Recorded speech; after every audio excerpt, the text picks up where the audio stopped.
Buenas noches, bienvenidos a los panelistas, bienvenidos a las visitas y a los que nos siguen en las redes sociales, ¿no? Como Grupo Nueva Visión Federal, tenemos uno de los objetivos es de abrir el debate sobre el federalismo como alternativa para Bolivia. En ese sentido se han venido realizando diferentes foros, en el cual en el primer conversatorio de diálogo sobre federalismo hemos hablado sobre el federalismo, una alternativa para Bolivia, en el cual como ponentes participaron en ese entonces el filósofo Gustavo Pinto Mosqueira, el politólogo y analista Orlando Peralta, el sociólogo y politólogo Juan Pablo Marca. En el segundo conversatorio realizado por Nueva Visión Federal, se habló sobre la autonomía indígena en un Estado federal. En ese entonces también participó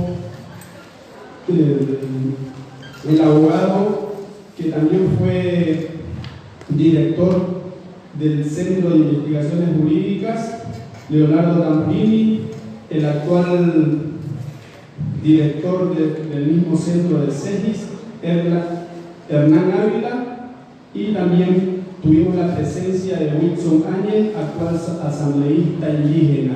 En este tercer conversatorio hemos tomado como tópico el modelo económico en un Estado federal, ¿no? Para eso tenemos la presencia de dos ponentes, de Diego Moscoso, economista, analista. La característica que él tiene que su punto de partida de análisis de la economía es el cooperativismo, ¿no? Y nos dará una visión global, pero partiendo de este análisis también, ¿no? Y nuestro otro invitado, que es Ricardo Alonso, él es sociólogo, también estudia actualmente la carrera de Ingeniería Comercial en otra universidad. Entonces, gente preparada, actualmente también se ha presentado en diferentes foros a nivel nacional. Creo que la experticia de estos dos ponentes en el ámbito económico y desde la juventud es bastante aprovechable para este análisis, ¿no? La metodología que hemos venido desarrollando es que cada uno de los ponentes tiene entre 15 a 20 minutos, los cuales van a ir respondiendo a las interrogantes planteadas con anterioridad, ¿no? ¿Qué ámbitos, qué modelos, qué tópicos se debe tomar en cuenta del modelo económico para un Estado federal, ¿no? Además, otro de los tópicos, analizar las perspectivas del actual modelo económico que tiene Bolivia. Con estos elementos creo que nos vamos a permitir a llegar a una reflexión de la que hemos venido haciendo como diálogo sobre federalismo. Vamos a llegar a aquella reflexión en la cual nosotros vamos a poder importar nuevas ideas, además de analizarlas para hacer una propuesta que vaya en relación a lo que se viene realizando o proponiendo desde distintos espacios, ahora también con los actuales candidatos, ¿no? Bueno, le damos la bienvenida a Diego Moscoso y a Ricardo. Empezamos con Diego Moscoso, que nos presente su ponencia, su análisis. Ya sabe, tiene entre 15 y 20 minutos, por favor.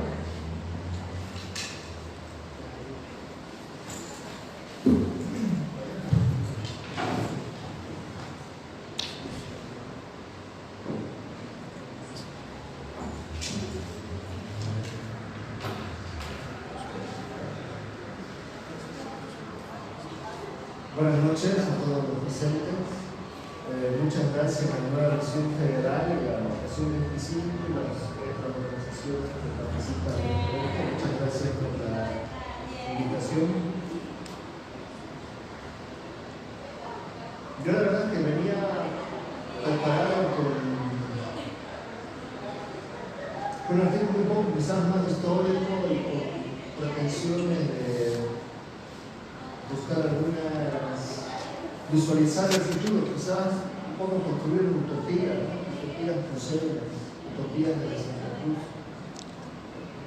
Entonces mi intención era hacer una revisión histórica, empezar un poco desde Andrés Ibáñez, que sería como un inicio quizás que remarca o sobresale las pretensiones federalistas de Santa Cruz y Bolivia. Sin embargo, la coyuntura que estamos viviendo actualmente en Santa Cruz y en Oriente respecto a esta vorágine del fuego, del caos en el cual estamos metidos. Entonces, un poco esta coyuntura me obligó a cambiar un poco quizás los argumentos de la conversación, de la exposición, un poco con la intención de buscar una reflexión, de reflexionar con las personas que estamos presentes aquí. Primero, entendiendo las causas que nos llevaron a que estemos en llamas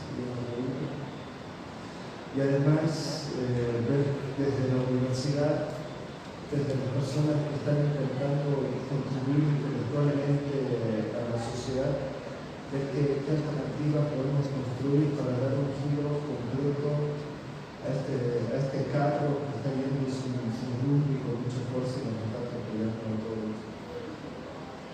Entonces, un poco la charla iba a ser federalismo en Santa Cruz, pero creo que se la ciudad le llamaría utopía de Santa Cruz, construyendo utopías. La utopía, claro, no viéndola en su acepción positiva, ¿no? Pero uno puede ver utopías, uno las confunde a veces como si fueran solo ideas, ¿no? Vámonos a la luna, pues una utopía, ¿no? Pero no es solo una idea. Las utopías se caracterizan por ser una construcción del futuro, pero en base a una realidad concreta, un hecho histórico, una coyuntura real y las perspectivas del futuro para superar las dificultades que se tienen presentes. Entonces, en Santa Cruz estamos obligados nosotros a pensar alternativas para el siglo XXI, para salir de esta crisis y realmente alcanzar un nivel de vida el cual corresponde a todo un ciclo histórico de Santa Cruz, que es la abundancia, la ciudad del Petití, el Dorado, se tiene que ver la abundancia. Estamos en un sistema donde hay muchas cosas, pero cada vez hay más carencias. Pero vamos a comenzar, estoy un poco triste, eso pasa, ¿no? Toda esta coyuntura, la verdad, que desmoraliza bastante. Empecemos la encrucijada en la cual estamos en Santa Cruz y se está ampliando para el oriente boliviano. La encrucijada se llama el modelo agropecuario exportador de Santa Cruz. Desde luego que Santa Cruz se caracteriza en toda su historia en la producción agrícola, sobre todo la producción de caña de azúcar, melaza, alcohol, o sea, eso es desde los tiempos de la colonia. Lo nuevo es este modelo de producción que viene desde 1985, que es la producción de soya, de leguminosas. ¿Por qué arrancó? ¿Por qué se inició con fuerzas del 85 en Santa Cruz? La producción de soya especialmente era para conseguir divisas, para exportar. El país necesitaba divisas. Paralelamente, mientras se cerraban los centros mineros del occidente, se localizaban a los mineros del occidente y se los llevaba a Chapala. Aquí en Santa Cruz se inició desarrollo masivo de la producción de soya para que el Estado pueda conseguir divisas para el mercado internacional, para poder sobre todo comprar las cosas que necesitábamos del exterior. Entonces, el 85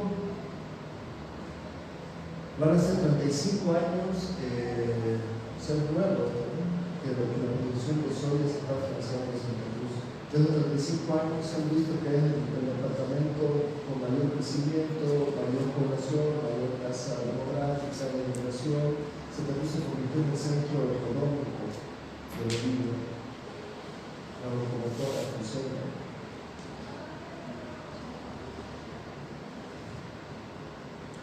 Ahora, volviendo un poco, yo quería una salida para anotar ahí unos números, pero vamos a ver, haciendo unos números.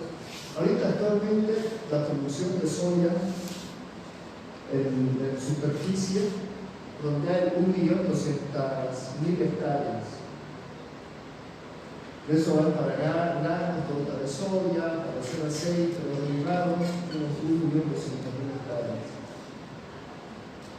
Más o menos el comercio las exportaciones que se consiguen con ese 1.200.000 hectáreas alcanzan los 700 millones de dólares, 800 millones de dólares aproximadamente. Y las importaciones que necesita el sector agropecuario para poder desarrollar su comercio son unos 600. ¿Qué quiero decir?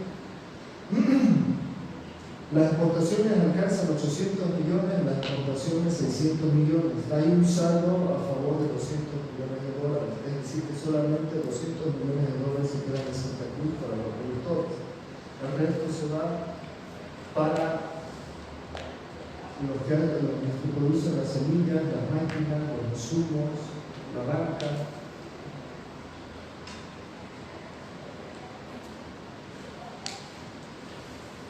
Esa es una lectora dentro de la soya. Solo puedo hablar de la soya porque tengo un poco más de experiencia en la soya. No podría hablar del sector pecuario. Pero esta en la soya tenemos cuál es el problema que dicen los productores que tienen, que no hay productividad. Como ya no se puede experimentar en la frontera agrícola, necesitamos incrementar la productividad. ¿Y cómo se incrementa la productividad? Se incrementaría la productividad con una mayor producción de granos de soya en una misma superficie de tierra. Entonces el debate actual contemporáneo está en que aparentemente la solución para mitigar los problemas de espacio de superficie está en la soya transgénica.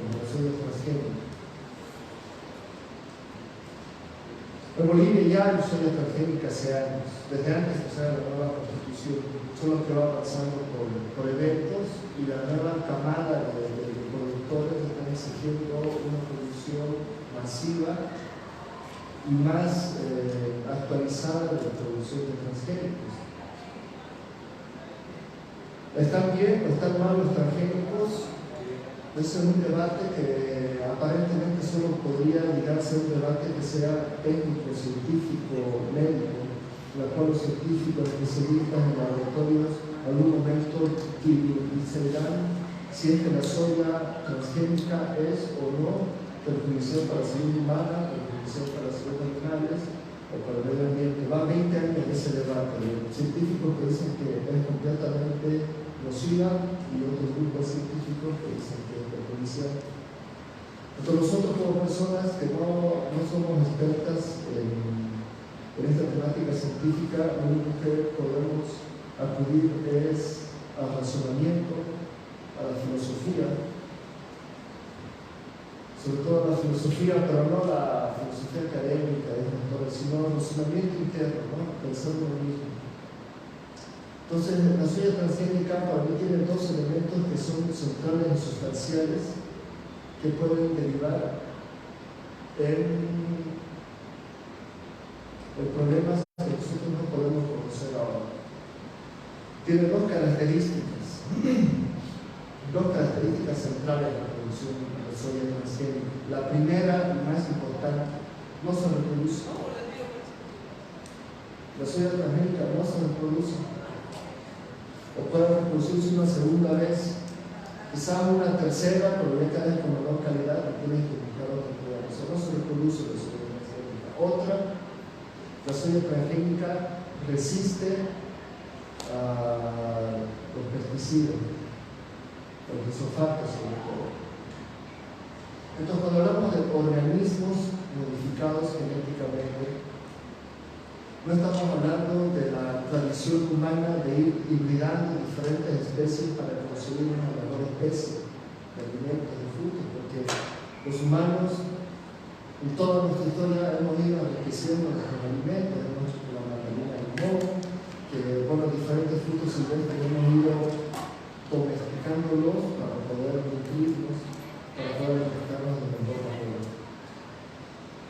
En cambio, ahora cuando vemos esto en el laboratorio hay dos elementos microscópicos, pequeñísimos, al mínimo alcance, al nivel de la teoría de física de partículas subatómicas. Yo imagino que todos aquí conocen lo que es el código genético, la cadena genética. Entonces, estamos hablando de componentes químicos, biológicos, que han evolucionado en el transcurso de la vida, que tienen correspondencia con otros dentro de nuestro organismo. Es decir, si nosotros comemos un tomate, nuestro cuerpo, las células, los átomos de nuestro cuerpo inmediatamente van a reconocer los elementos de los componentes del tomate que son beneficiosos para nuestra salud. Ahora nos encontramos con este problema de nuestro gen. ¿Qué han hecho? Tienen la cadena de ADN y sacaste un elemento, le quitaste una sola cosita a tus kilómetros de cadena de ADN que puede tener una sola transgénica, le quitó una cosita central, le quitó la capacidad de reproducción. Ahorita no podemos cachar, pero la naturaleza se reproduce. Es elemental para la naturaleza la reproducción es natural. Ahora, si en un laboratorio tú eres capaz de eliminar la capacidad de reproducción de las semillas, del alimento, y al mismo tiempo que quitas la capacidad de reproducción de esa semilla, le injertas un nuevo código que le dice que tiene que ser resistente al pesticida, secante o desecante. ¿Qué ha pasado con ese código genético? ¿Qué ha pasado con ese producto de la naturaleza? Y que no solo es soya, nosotros ahorita estamos con la soya, pero es a nivel mundial donde las empresas de semillas están cada vez desarrollando, podría decirse, ¿no?, apropiándose de las semillas naturales para convertirlas en semillas corporativas.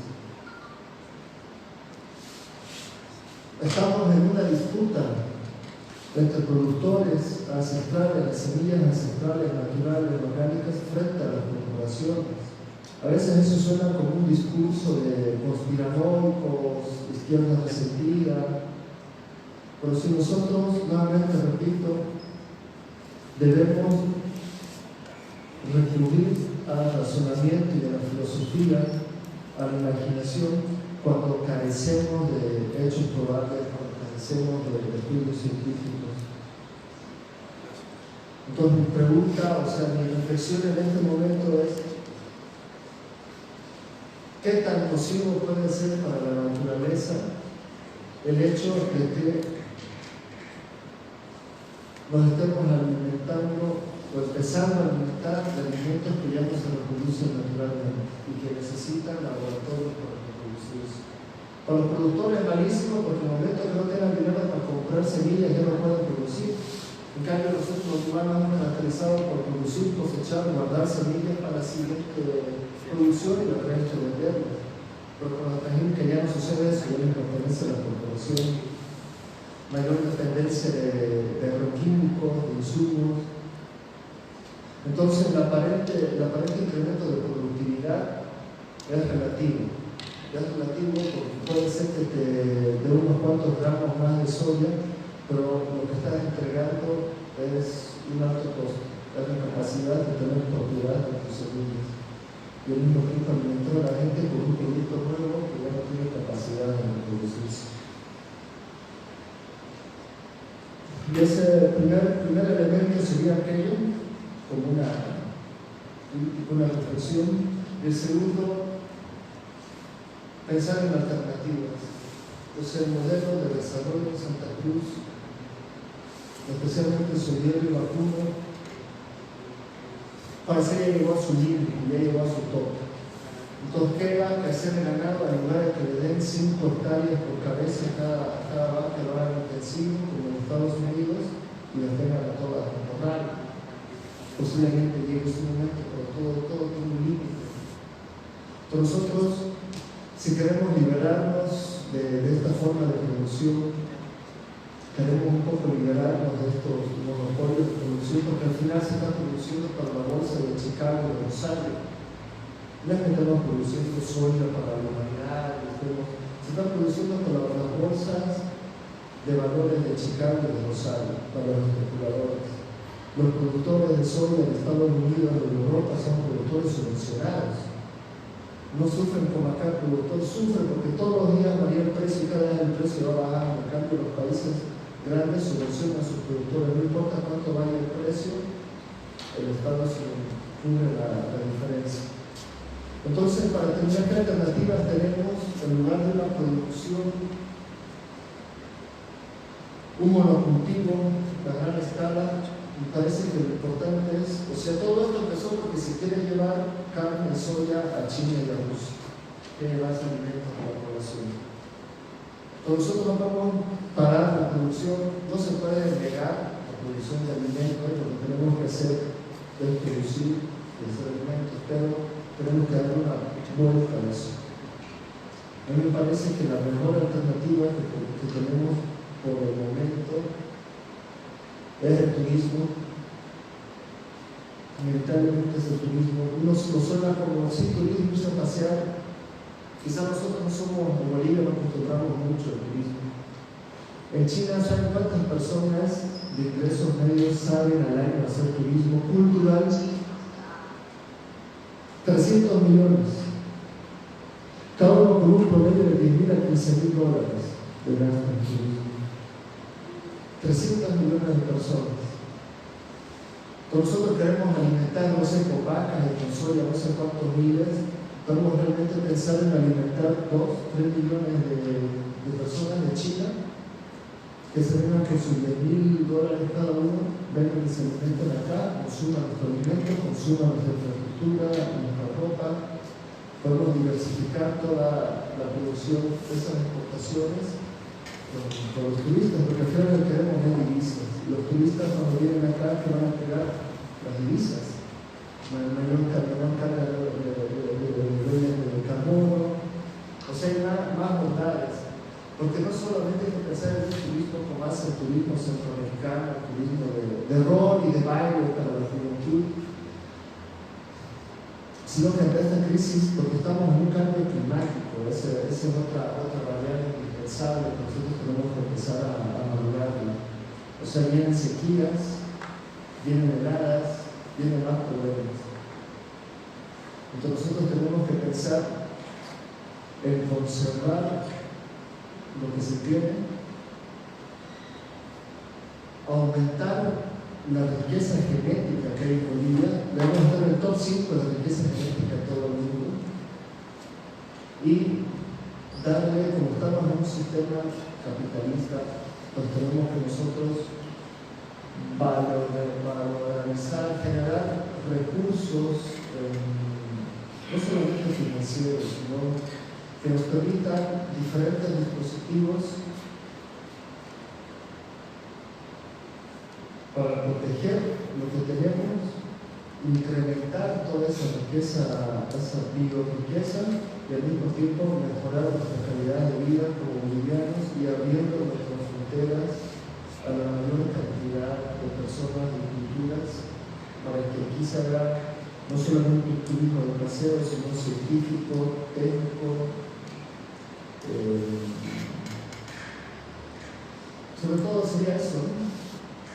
Yo creo que voy a pasar el tiempo, así que bueno, seguimos conversando con preguntas y respuestas. Sería todo por el momento. Muchas gracias.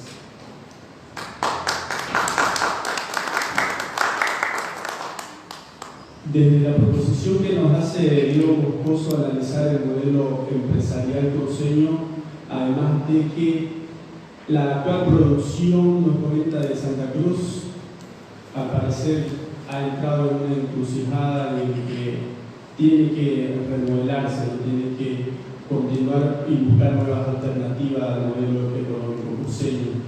Además de que nos brinda de cierta parte su análisis, este análisis que lo van a poder tener ustedes también a fin de año, a más tardar, que estamos en sí, todas las presentaciones que ha hecho Nueva Visión Federal a través de diálogos sobre el federalismo son análisis que se han ido editando para poder tenerlo y leerlo, ¿no? De este modo esperamos tener a fin de año algo tangible, objetivo, que podamos analizarlo y leerlo, ¿no? Ahora vamos a recibir a Ricardo Alonso, que también nos tiene una propuesta desde el ámbito que él lo analiza a partir de también un enfoque del cooperativismo, no tanto adentrado específicamente, ¿no?, a hacer cooperativas, sino un enfoque de estudio de diferentes aristas, además de preguntas y tópicos que se les ha planteado, ¿no?, específicamente a ellos. Bienvenido a Ricardo. Bueno, muchas gracias, muy buenas noches. Muy contento con la invitación que me realizaron. Yo traje estas diapositivas para ayudarme un poco, para también mostrar los estudios que presento, ¿no?, la evidencia que he estado acumulando para mostrárselo a ustedes y argumentar sobre el tema, ¿no? Primero, el título lleva la descentralización económica. Y lo que hago es una revisión, ¿no? Hice un metaanálisis porque en la serie de estudios que he reunido no lo permiten por las mediciones de la descentralización.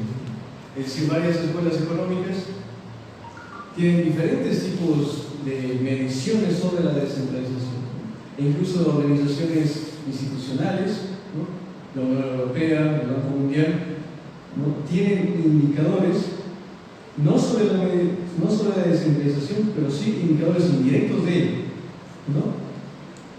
Y los investigadores van por otro rumbo. Las universidades generan mediciones alternativas de descentralización.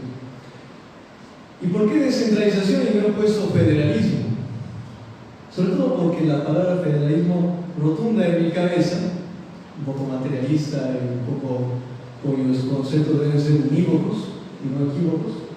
El concepto de federalismo,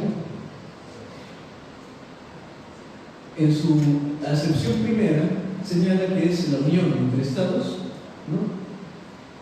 Estados que antes no estaban unidos, ahora lo están, ¿no? Tal vez como Estados Unidos, los Estados Unidos de México, etc. Entonces, la acción de federal es la unión de estados, ¿no? Entes que no estaban unidos, ahora lo están, ¿no? Esa es la visión.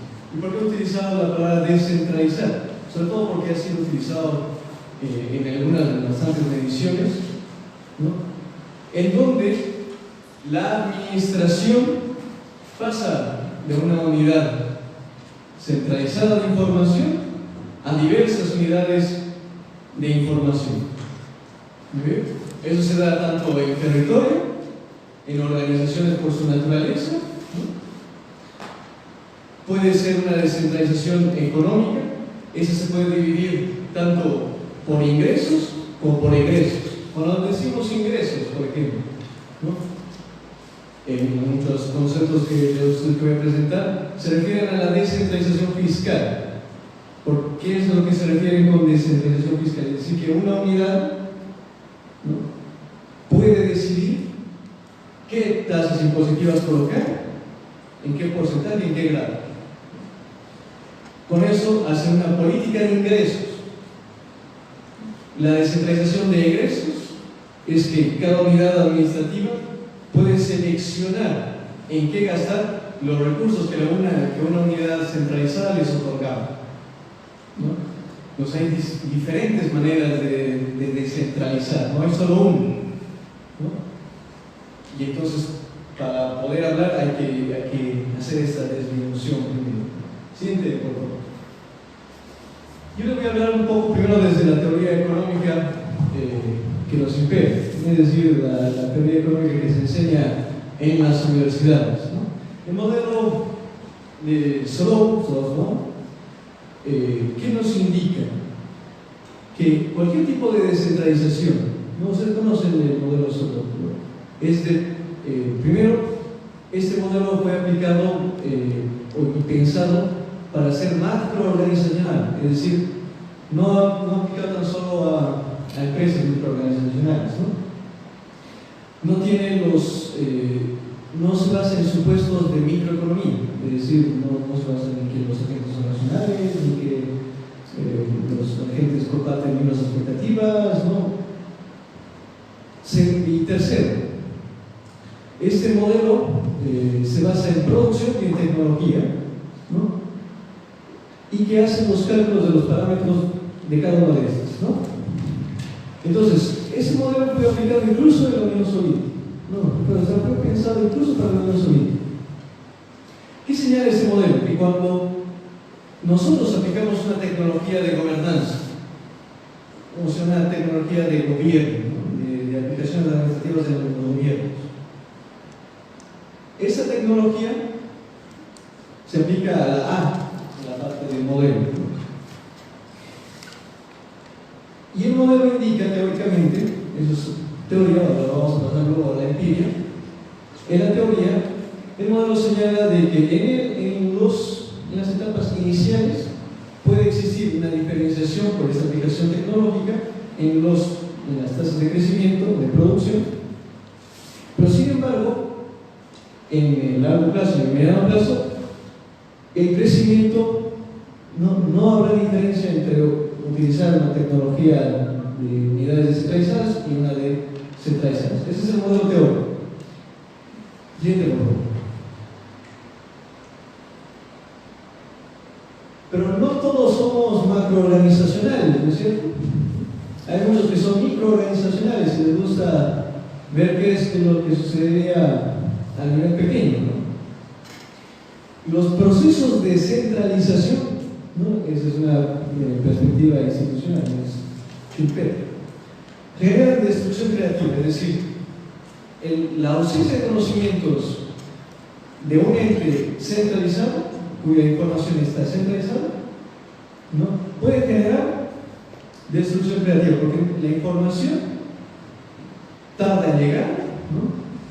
Está lejos, está fuera del contexto en el que se está dando, ¿no? Y eso es lo que genera.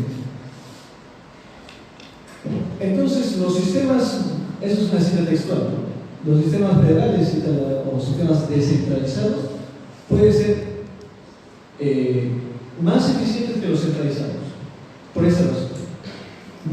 Porque los agentes tienen la información, están mucho más cercanos a la información, no pueden tomar decisiones más correctas, se puede decir.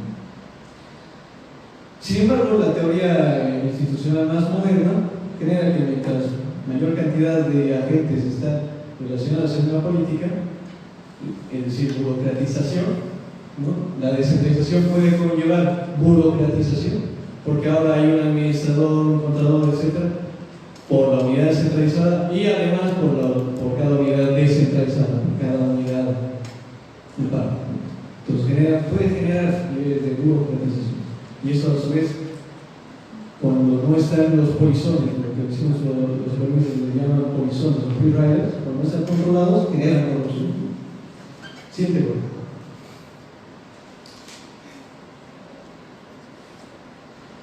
Muy bien, ¿qué nos dicen los estudios empíricos, ¿no? Es decir, los estudios que nos interesan. Es que no hay consenso sobre la evidencia de que si un modelo centralizado o uno descentralizado es mejor que el otro, ¿no? Aquí he puesto dos ejemplos por cada caso y al finalizar he puesto dos neutrales, ¿no? Ustedes pueden ver que a medida que nosotros agregamos un poco de los datos, pasamos a ser más neutrales que estar o a favor o en contra. Aquí le damos puntos y comas, empezamos a controlar más variables, etcétera, etcétera. Y nos parece un poco más, los estudios anteriores nos parecen menos robustos, con menor evidencia, y ¿qué podría diferenciar? Es decir, ¿qué podría diferenciar un modelo centralizado de uno descentralizado? Y les voy a dar unos ejemplos, ¿sí? bien puntuales.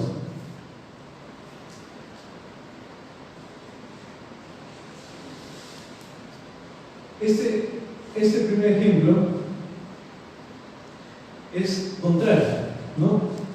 Ese es un estudio que se realizó a 46 países, entre ellos eran países desarrollados en vías de desarrollo, ¿sí?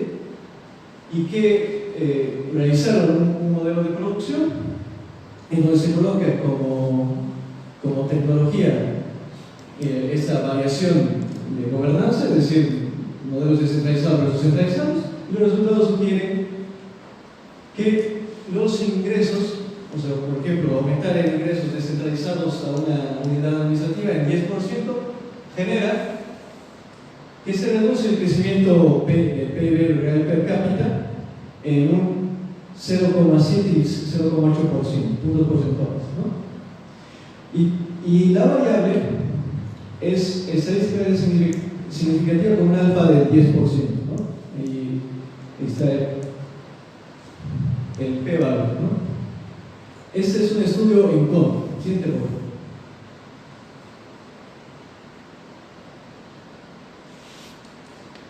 Este estudio es a favor de 21 países y fíjense que el alfa se ha incrementado, es decir, es más difícil sostenerlo con un p-valor del 15%, que incrementarlo en el gasto, en los ingresos, un 10% genera un crecimiento de 15 puntos porcentuales del PIB real per cápita, ¿no? Siguiente, por favor. Y las metodologías igual cambian. Es decir, aquí se usaron mínimos para los olvidados, en el anterior también, pero en este ya no se van a usar mínimos para los olvidados. Es mucho más reciente, es un estudio que se realizó a 23 países desarrollados. Entre 1970 y 2005 se encontró que el gasto descentralizado disminuye el crecimiento, pero la descentralización de ingresos aumenta el crecimiento, ¿no? Es decir, si yo asigno tasas impositivas o dejo a una unidad administrativa decidir por las tasas impositivas, por dar un ejemplo, es posible que incremente su producción a diferencia de las que no le permiten. Pero no les debo permitir administrar sus gastos, ¿no? Es decir, ya ustedes consiguen sus ingresos, pero soy yo el que va a administrar sus gastos, ¿no? La unidad centralizada. Eso es un estudio ambiguo, es decir, te doy, pero no tanto, ¿no? Te doy autonomía, pero no tanto. Déjame decidir por ti en qué vas a gastar. Decide en qué cómo vas a conseguir tus ingresos, pero yo decido en qué vas a gastar. ¿Bien? Siguiente, por favor.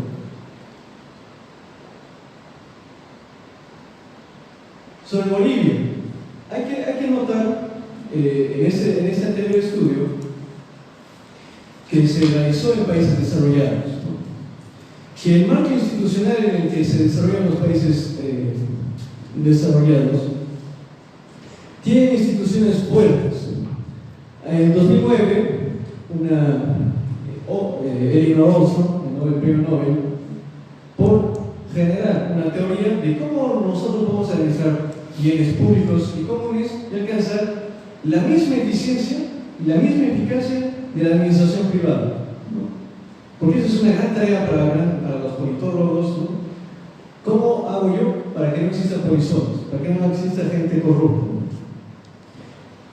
Ostrom gana el Nobel en 2009, ¿no? Algo que tal vez a los soviéticos les hubiera encantado que se hubiera dado mucho antes, ¿no? mucho antes, porque eso significa que yo puedo administrar bienes públicos evitando los polizones, ¿no? Los robos, la falta de creatividad, etcétera, etcétera.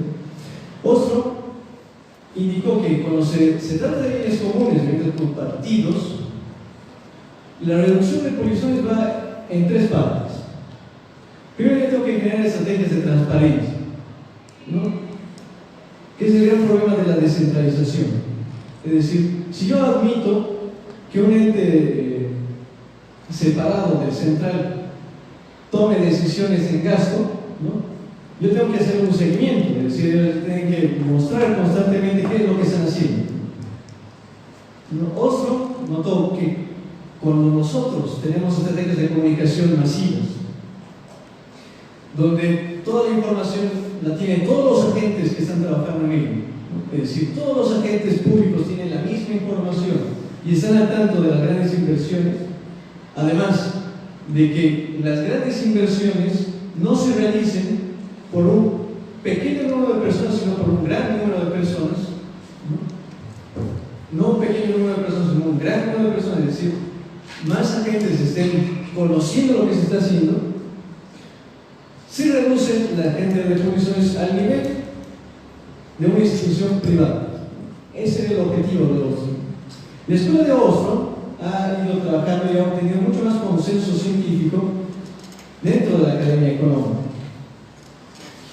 A los sociólogos nos interesa estudiar cómo es que instituciones públicas, ¿no?, pueden tener tecnología, porque la teoría de Oslo es una tecnología de comunicación política sobre la administración de recursos precisos, ¿no? ¿Cómo es que la transparencia y la comunicación pueden alterar, ¿no?, los resultados de una institución? Bolivia no es un país institucionalmente armado, ¿no? Cualquiera que haya visto los cambios tras cualquier descentralización de recursos, nota que las primeras obras públicas en las licitaciones aparecían como plazas, ¿no?, modificaciones de las edificaciones de los administrativos en los municipios, ¿no?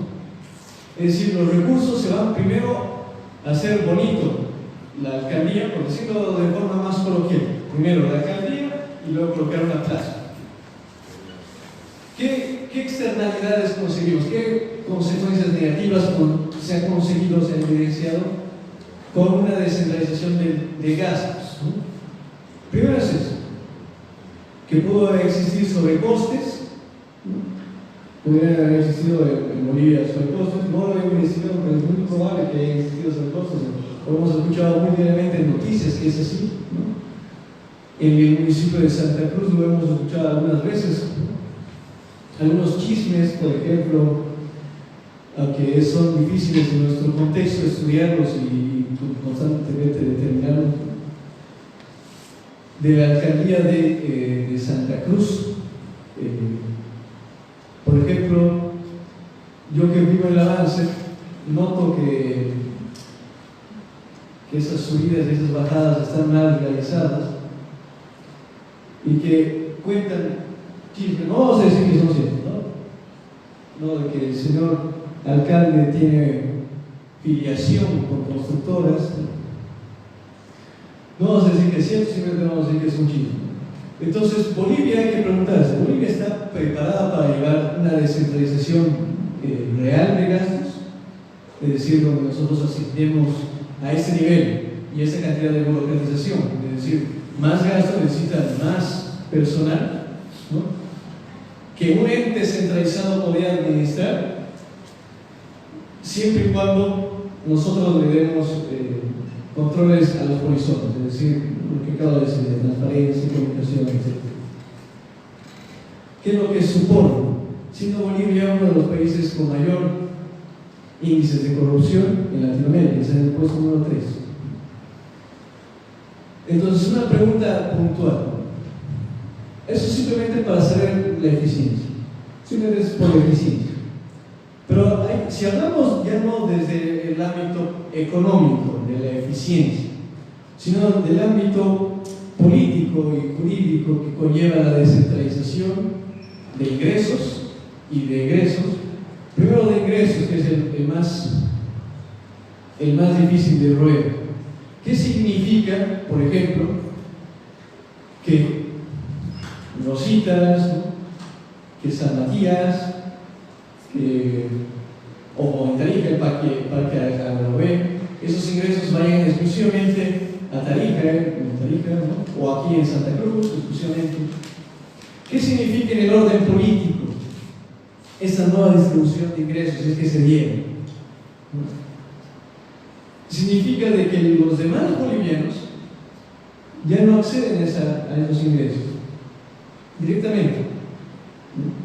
¿Qué supone eso para un Estado unitario como es el nuestro, ¿no?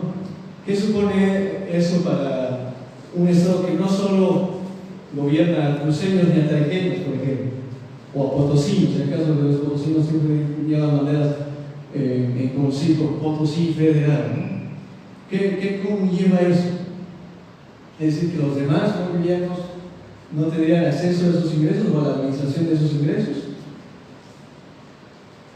Entonces ahí la cuestión política sobre los recursos económicos se tensa, porque un Estado unitario no puede permitir que un grupo se subleve, ¿no?, coluda entre él, ¿no? ¿No es cierto? No puede permitir que un grupo coluda entre él para que los recursos territoriales asignados se los queden solo ellos, ¿no? Jurídicamente, los recursos, en parte de los ingresos, se pasarán, sí, a las unidades descentralizadas, se pasarán, y se pasan, pero no en los márgenes que nosotros podemos decir, estamos descentralizados, ¿no?, o somos autónomos económicamente. Entonces, el problema político y un Estado pensado como aquel Estado que es el monopolio de la violencia, no se lo puede permitir o no lo permite muy fácil. Es decir, en la política va a haber, si es que se da, tiene que haber correlación de fuerzas y ver quién es el que gana, ¿no? ¿Quién es el que va, como diría Gustavo Bueno, un filósofo español, quién tiene más tanques, ¿no? Porque un Estado unitario no puede permitir la autonomía de como pasa en España, como se ha pensado acá, ¿no? Como el Estado unitario, cualquiera que hubiera presidido el Estado unitario hubiera dicho golpe de Estado, ¿no?, o ruptura, fracturación de estas naciones fraccionarias, ¿no? Y tomamos un poco a Gustavo Bueno, ¿no?, un filósofo español muy de la nación española, ¿no?, frente a los catalanes, ¿no?, frente a los catalanes, los vascos, los andaluces, etcétera, etcétera. Él poéticamente se refería y dice, tal y como no puede haber un Darío y un Alejandro viviendo en el mundo, ¿no?, hablando hace 300 años antes de Cristo, ¿no?, cuando Alejandro conquista Persia, dice, en la península ibérica no puede haber más que una nación, ¿no?, sojuzgada a portugueses y a catalanes, ¿no? ¿Y cómo es que debatimos? Es que no hay discusión, dice Gustavo Bueno.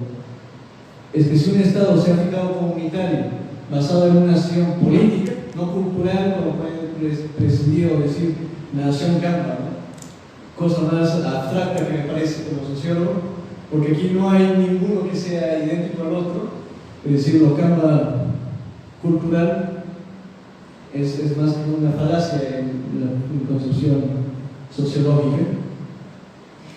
Además de que exclusivamente se puede hablar con un Estado de una nación política, es decir, la nación le da al Estado y viceversa, la nacionalidad le da al Estado y viceversa. ¿Y qué es lo que constituye un Estado? La fuerza, ¿no?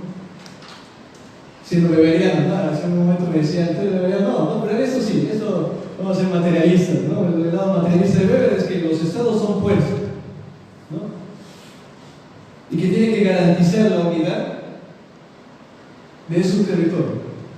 Si hacemos, como dice el compañero, pensar utopías, ¿no?, yo no creo en pensar utopías, ¿no? Yo soy mucho más materialista en el sentido de que tiene que haber una teleología para que se dé el socialismo, ¿no? o tiene que haber una teleología para que se dé una transición, ¿no? Pero, ¿de qué consiste esta teleología? De lucha de fuerzas, ¿no? Y de clases. ¿Es el federalismo la descentralización de la lucha de clases? Para mí no, porque el que se distribuyen los egresos y los ingresos siempre en un estado capitalista conlleva al mejoramiento de los burgueses, ¿no? Porque el Estado es el reflejo de la clase dominante en la teoría marxista, ¿no?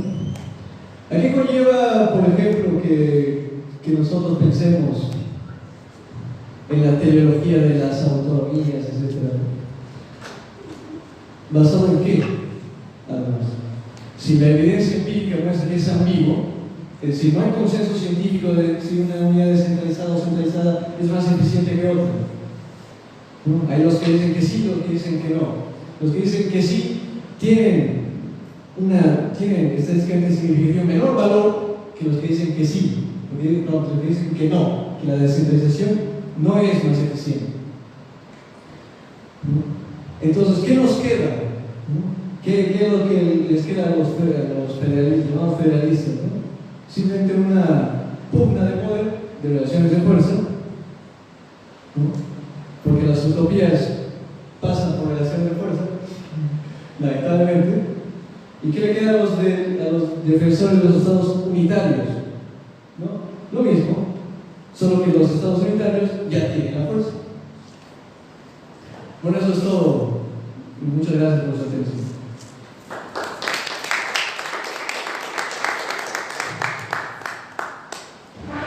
Ricardo nos ha intentado introducir en diferentes investigaciones a partir de que cuál estado es más eficiente en cuanto a la redistribución de recursos, ¿no? Nos presenta el primer estudio en contra de este tipo de modelos que dice que es menos eficiente, el segundo estudio que es más eficiente, ¿no?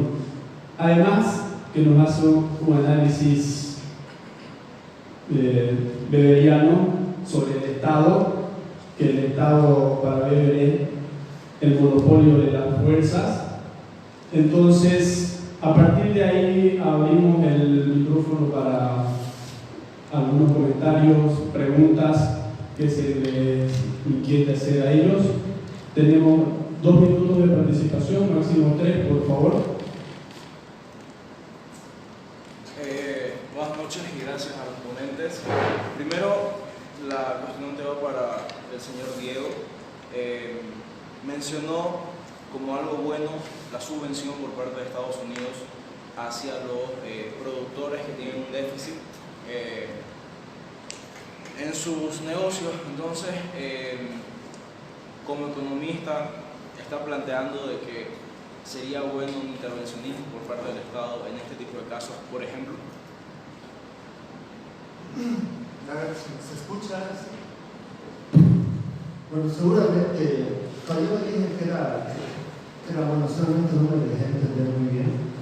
Lo que decía que estamos nosotros atrapados por la especulación financiera, la especulación de la bolsa de valores de Chicago, después la bolsa de valores de Rosario, la bolsa de valores de Sao Paulo, relacionada al negocio de la soya, la producción de soya. Y que es injusto para los productores del sur competir con los productores del norte. Porque si bien Estados Unidos, la cotización de la soya en Estados Unidos, en Chicago, es la cotización que manda a nivel mundial, en Estados Unidos los productores de soya no sufren con esas variaciones de los precios, porque ellos tienen subvención del Estado. Entonces, cuando hay un margen de diferencia entre sus costos y el precio final, el Estado lo subvenciona. Esa es una de las razones principales por las cuales no prosperaron los acuerdos de libre comercio que se querían hacer a principios de este siglo con Europa y con Estados Unidos, el ALCA, que estaba en quinto modo, y también se quería hacer con Europa. Justamente la divergencia era por la subvención a los productores agropecuarios. Desde mi punto de vista, no me parece que sea necesario tener que subvencionar a los productores, salvo casos de emergencia o casos muy una política económica me parece contraproducente.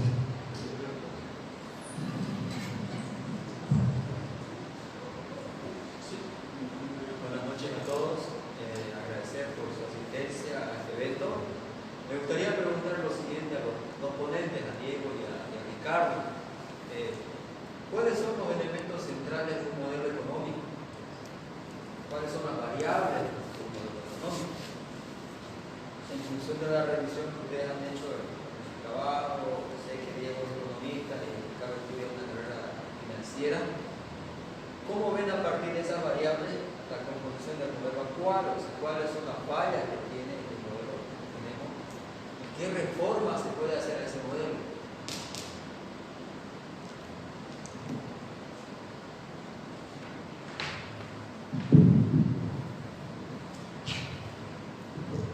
Bueno, en la revisión de estudios empíricos que realicé, hay muy pocos estudios de causalidad, es decir, muy pocos estudios que económicamente usen alguna prueba de Weierstrass o de Sims, por lo que yo no podría decirte si es que la centralización o la descentralización son la causa del crecimiento de un país, ¿no? ¿Por qué lado me voy? Independientemente de que nosotros descentralicemos o centralicemos ondas, ¿no? Que ahora mismo, desde 2009, el consenso en la academia económica, que ha tenido un viraje hacia más instituciones sociales, revisión de instituciones, de gobernanza, el concepto puesto de boga por politólogos, es de que existen mecanismos por los cuales yo puedo generar que una institución pública reduzca el nivel de polución, es decir, de free riders. Además de generar políticas creativas, ¿no? Lo que decía Schumpeter. Contrario a Schumpeter, Ostrom, o sea, Schumpeter pensaba que no, pero contrario a Schumpeter, Ostrom pensaba que sí, y hizo estudios y experimentos y que fueron aplicados en ciertos niveles descentralizados en municipios, en países nórdicos, que muestran de que nosotros podemos, independientemente del modelo, de descentralizado o centralizado, podemos generar niveles de eficiencia y eficacia en el sector público muy similares al sector privado. La diferencia, y eso es muy importante con respecto al sector privado, es que la diferencia de hacerlo en el sector público es que es directamente riqueza social, es decir, lo que son utilidades o dividendos en el sector privado van a parar pues a las manos del capitalista, ¿no? Y vaya usted a saber qué es lo que hace, ¿no?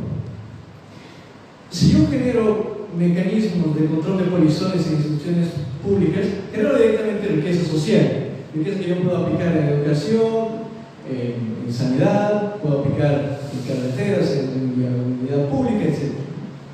Entonces, yo creo que para responder a tu pregunta, ¿qué podemos hacer para mejorar nuestro modelo? ¿No? Y decías tú, ¿qué variables hay que considerar? Bueno, el modelo económico nunca es un modelo económico per se, ¿no? Si no existen modelos económicos. Es decir, son sistemas sociales, ¿no?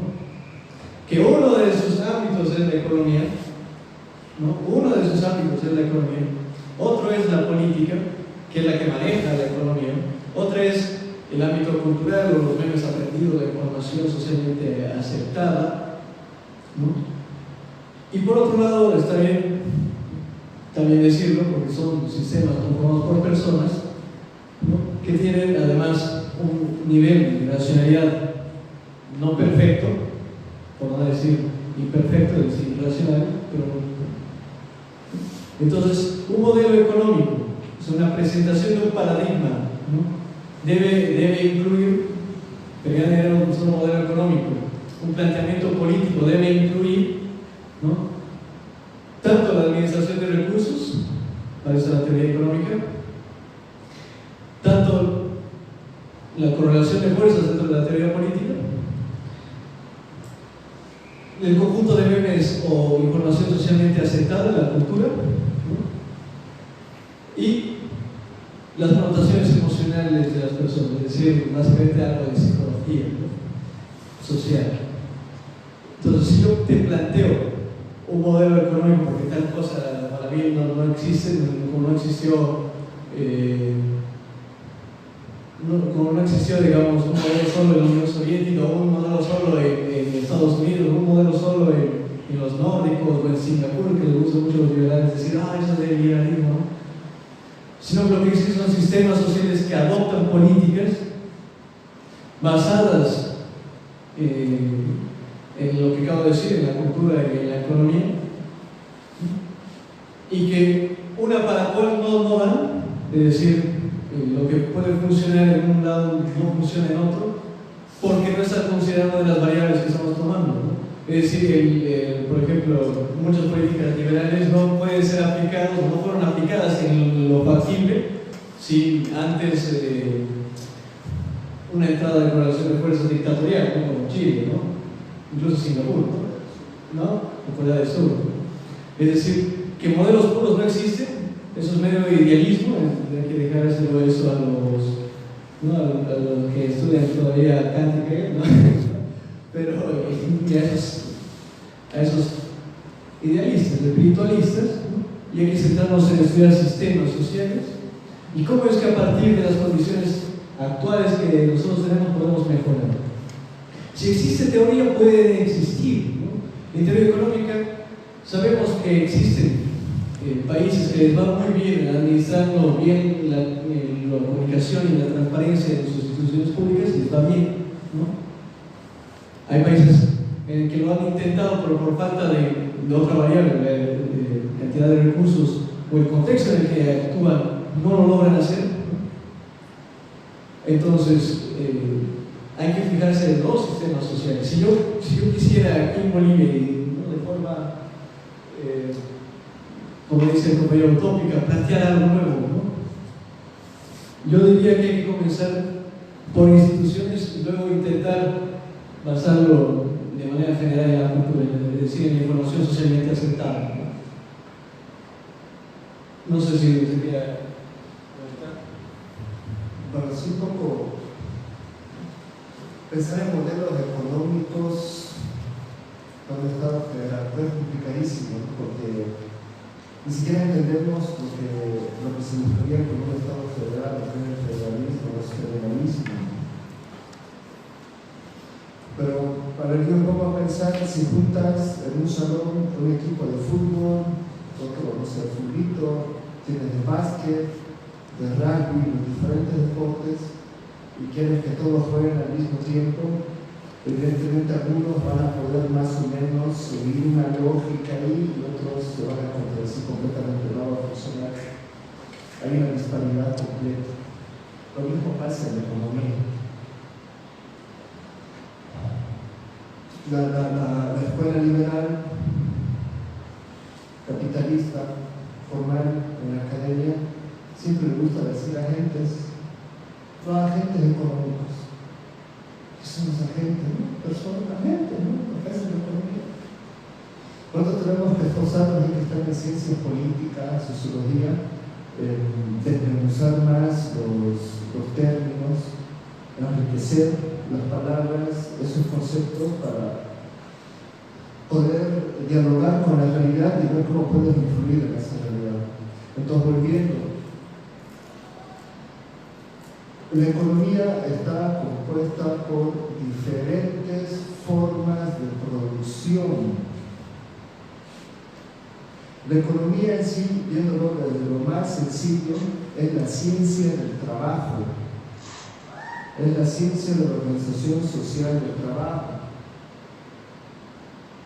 Se va complejizando más a medida que va pasando el tiempo, las sociedades se van desarrollando, podría decirse. Pero la economía es la ciencia del trabajo. ¿Qué es el trabajo? Es esa relación natural, esa fuerza natural que posee cada ser humano para dialogar con la naturaleza, dialogar con sí mismo, es decir, transformar la naturaleza para satisfacer sus necesidades. Entonces existen diferentes formas de producción. Nosotros estamos viviendo en una forma de producción dominante que se llama capitalismo. No sé, 300, 400 años. El capitalismo parece que viene de China desde los años 700. Pero dentro del capitalismo conviven otras formas de producción previas al capitalismo y también que nacieron a causa del capitalismo. Previas al capitalismo tenemos la primera, la original, la génesis de toda forma de producción histórica humana desde el inicio de los tiempos, y es la forma comunitaria. Mi compañero hablaba de la doctora Ostrom, que fue su premio Nobel, sobre el manejo de bienes comunes. Porque su manejo de bienes comunes no era, bueno, a partir de ya manejamos esto de manera comunitaria, bien, sacamos el premio Nobel, no, hizo un trabajo en espacios de regantes, de espacios comunes para el pastoreo, un retorno a lo indígena, a lo común.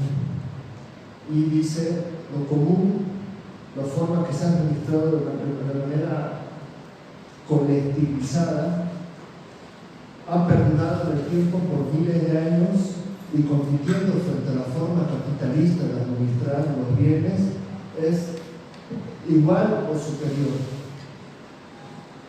Entonces tienes ahí un elemento, lo comunitario, original, el principio de los principios.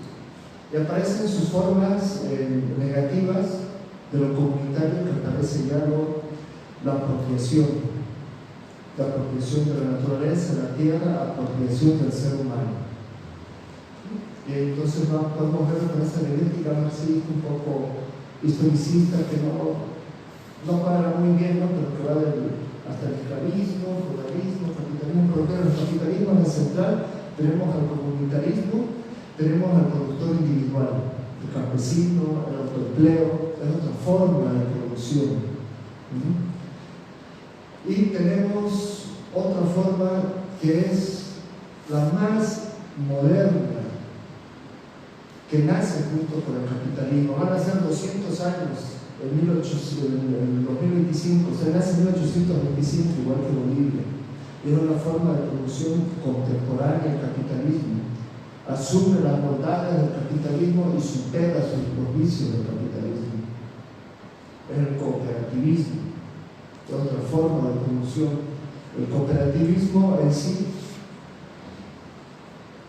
nace de lo comunitario, se nutre, necesita de lo comunitario, pero en el marco de la iniciativa privada, el mercado, la competencia, la tecnología capitalista.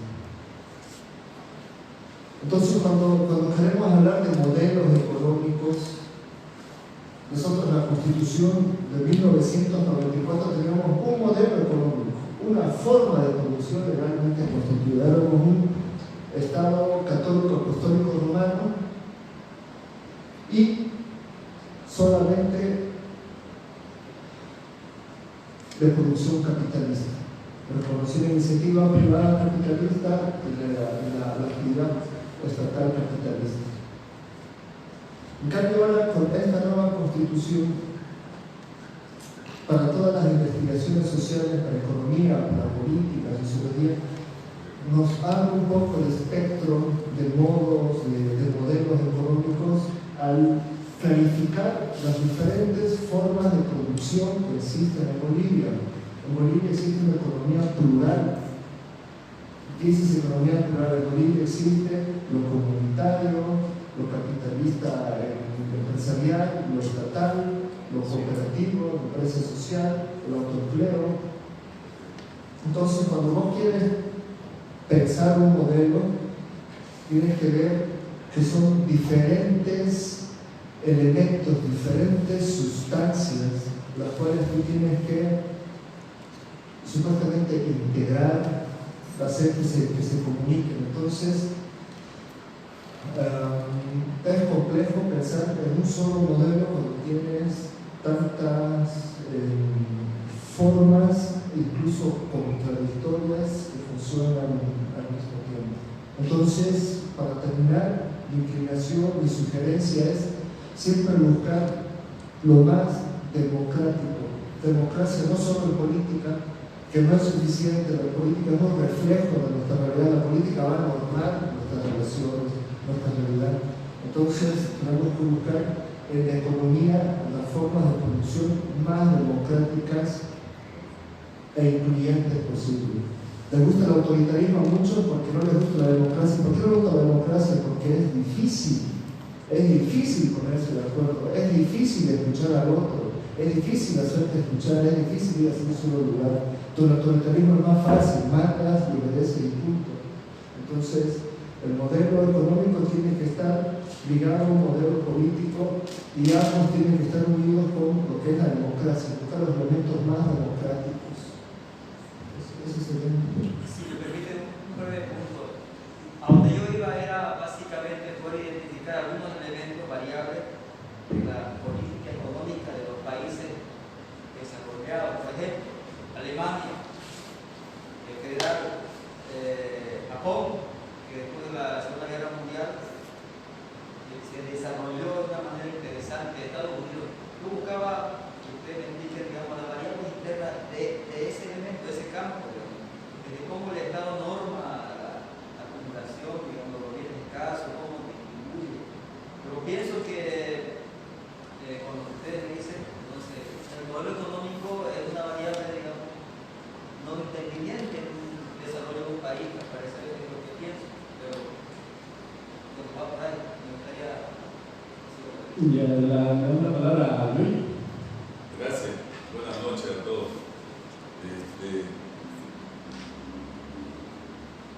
Querido Víctor, he estado ya en dos oportunidades, esta la segunda, y como Pablo también, como Marca, todos jóvenes, los considero yo con un sentimiento de patria, porque lo veo luchando y peleando por un modelo de Estado federal en Bolivia. Ese es el propósito, porque si no les interesara a ellos y a la institución que también tienen organizada, no harían este tipo de posiciones, de conversatorios, etc. Bueno, yo quiero presentar en primer lugar, yo de Núñez, Linkin, vengo peleando por el federalismo desde que era niño. Lo digo así porque primero peleábamos por la regalía del 11%. Yo era muy pequeño, desde mi padre, mi tío, etc.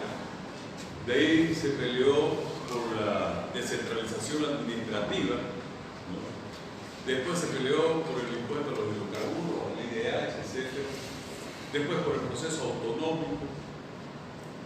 Pero siempre había un tole en este aspecto. Que Bolivia no está preparada para estos cambios. Que Bolivia todavía es joven para hacer una autonomía. Que Bolivia todavía tiene muchos pícaros, como ese Chile, el licenciado Ricardo. Y que Bolivia vamos a cumplir 194 años. No, estamos llegando a los 200 años ya, al bicentenario de la creación de la República. No estamos preparados. Que somos burros, los cámaras, los pollas, los chapacos. Parecen como madurados. Quiero yo decirles una cosa. Ese tole que inclusive venía acompañado con lo que éramos separatistas, que éramos anexionistas, que éramos divisionistas, que éramos racistas, y todos esos epítetos malsanos que nos hicieron pelearnos entre bolivianos, donde los aymaras con los quechuas no se podían ver y se mataban, y donde los quechuas y aymaras querían matar a los camas, y un tole de cosas que nos envenenaron la vida, y hemos llegado casi a los 200 años con un modelo centralista que aparentemente no puede cambiar porque tampoco hemos madurado. Usted como sociólogo licenciado tiene que estudiar esa parte de la historia. ¿Sabe de dónde nace todo esto? Esto nace desde un modelo centralista de gobierno. No es porque Santa Cruz quiere autonomía o federalismo y otros departamentos que estemos en contra de los paseños. No, es que se entienda claro. Los paseños también son estropeados como departamentos. Los paseños también son postergados como ciudadanos y como departamentos. Pese a que dentro del departamento de La Paz se encuentra enclaustrado el gobierno centralista, el modelo centralista de gobierno que tenemos, que inclusive ahora en este momento está dejando a los pobres, está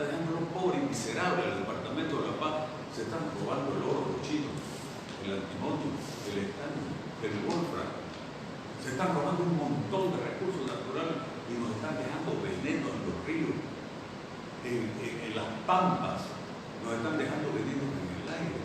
Y peor aún, quieren construir una planta nuclear financiada por la Unión Soviética en el Alto de La Paz.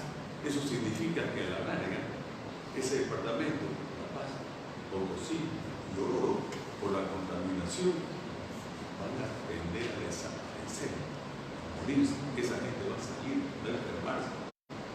Y sin embargo, lo sigue haciendo enfrentar ese modelo centralista. No es los paseños contra los camas o los conchavaperos contra los paseños o viceversa, o entre departamentos. Eso lo metió el modelo centralista de gobierno que tenemos, que aparte de ser perverso, el perverso es postergador del desarrollo nacional, es impositor, impone todo lo que quieren política y todo. Inclusive podría yo decir que el modelo antipatria más grande que tienen dentro del continente latinoamericano y sobre todo en Centroamérica es el peor modelo contra la patria que tenemos. ¿Qué sale con la autonomía? ¿Qué sale con la descentralización, el IDH, ¿cómo se llama? La regalía de los hidrocarburos? Entonces, sale el desarrollo del PIB. Santa Cruz era un pueblo encerrado con todo el oriente. Lloraba y peleaba por vías camineras, por salud, por educación. No teníamos escuela. Nuestros niños se morían llenos de lombrices, de cacudos. Inclusive vinieron acá y cuando vieron las fiestas federales, sobre todo con Andrés Ibáñez, lo masacraron en este pueblo. Entonces no fue que vinieron los paseños, los cucharapinos, por los pechos de los bacanos. El Estado centralista fue el que vino a hacer eso. ¿Por qué razón? Porque no le convenía el desarrollo, porque se estaba apoderando de toda la riqueza de la plata que producía el Cerro Rico de Potosí. Y si el centralismo es tan bueno, ¿por qué Potosí está tan pobre? Cuando se decía que podían hacer un puente que podía unir desde Potosí hasta Francia con puro plata, ¿dónde está? ¿Qué le quedó a Potosí? ¿Qué modelo más hermoso? El modelo centralista. ¿Dónde está el Pacífico, nuestro mar? El mar se vendió. Invadieron los chilenos y lo vendieron por 3 millones de libras esterlinas. Y el Tratado de 1904 lo confirma. ¿Qué se hizo esa plata que era para el ferrocarril? Se lo llevó el modelo centralista. Los pícaros del gobierno de toda la vida han sido todos los gobiernos de todos, comunistas, liberales y todo lo que ustedes quieran, siempre fueron rodeados por esa rosca política minera feudal que se incrustó en todos los gobiernos y nos hizo enfrentar en nuestra razón. Disculpen que les explique esto, porque quería llegar a ese título, al modelo económico de un Estado federal que no lo hemos hablado aquí en esta noche. Entonces, ¿qué sucede? Vino el 11% de la regalía, desarrolló Santa Cruz y la belleza que es ahora, habitado a ese modelo de producción agropecuaria, ¿no? O sea, el esfuerzo ya de sus ciudadanos, el desarrollo caminero, teléfono, vías ferroviarias, etc. Y no nos dividimos, no nos separamos de Bolivia. De ahí vino el proceso de descentralización, que también nada, estamos todos unidos, peleando, luchando por una misma causa nacional.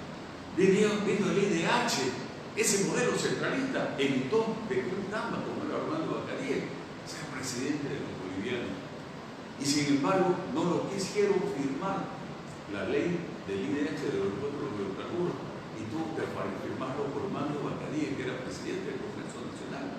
Y ahora el IDH, ¿qué es lo que es el IDH? ¿Qué es lo que está dando plata a este país? Principalmente a los departamentos de Cochabamba, Santa Cruz y Chuquisaca y Tarija, que ya tienen, que están produciendo petróleo y están desarrollados. De ahí vienen las autonomías, que sería nada, ¿no?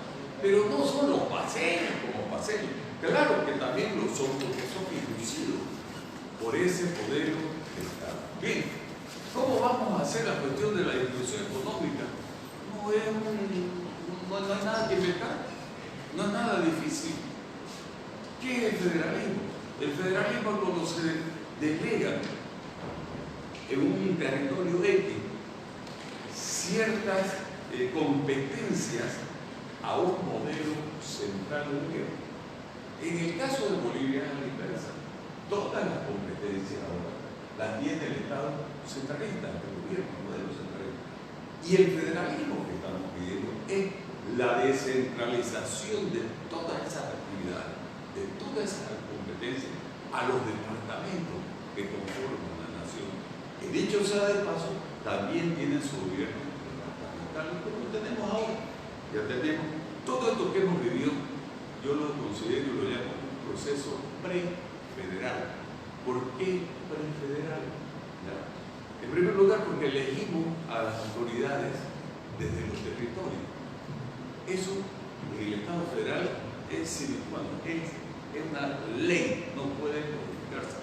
Elegimos diputados, senadores, e incluso presidente y vicepresidente de la República.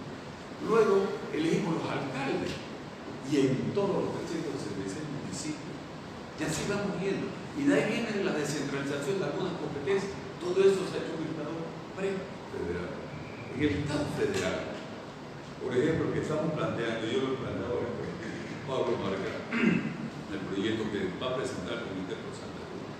Por ejemplo, ya no se debe dar el 11% de la regalía a los departamentos productores, en este caso de petróleo y gas.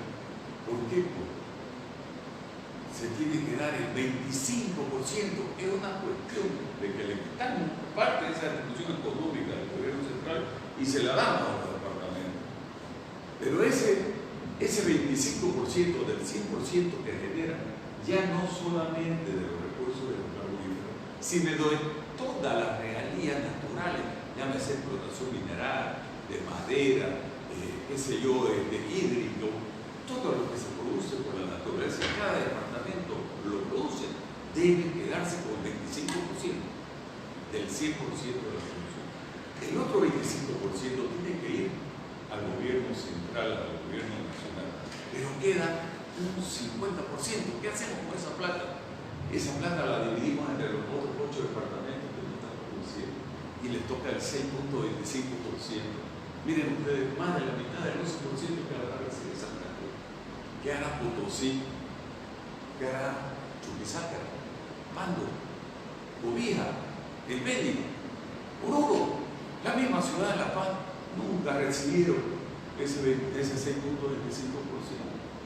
Creen que eso es empobrecer en un Estado federal a los departamentos. Pero imagínense esta hermosura. Sucede que hay algunos departamentos que producen lo mismo. Por ejemplo, ¿cómo le vamos a dar 6.25% a Tarija y a Chuquisaca y a Cochabamba si ellos también están produciendo? No, señor, ¿por qué no le vamos a dar? Porque el 25% le estamos repartiendo del 50% también a ellos, y de lo que ellos producen se van a quedar con el 25% y no van a pasar al 6.25%. Bueno, esa es una parte. Después la cuestión de los impuestos y de los impuestos a las transferencias, a las patentes, a los impuestos de las viviendas, todas esas cosas.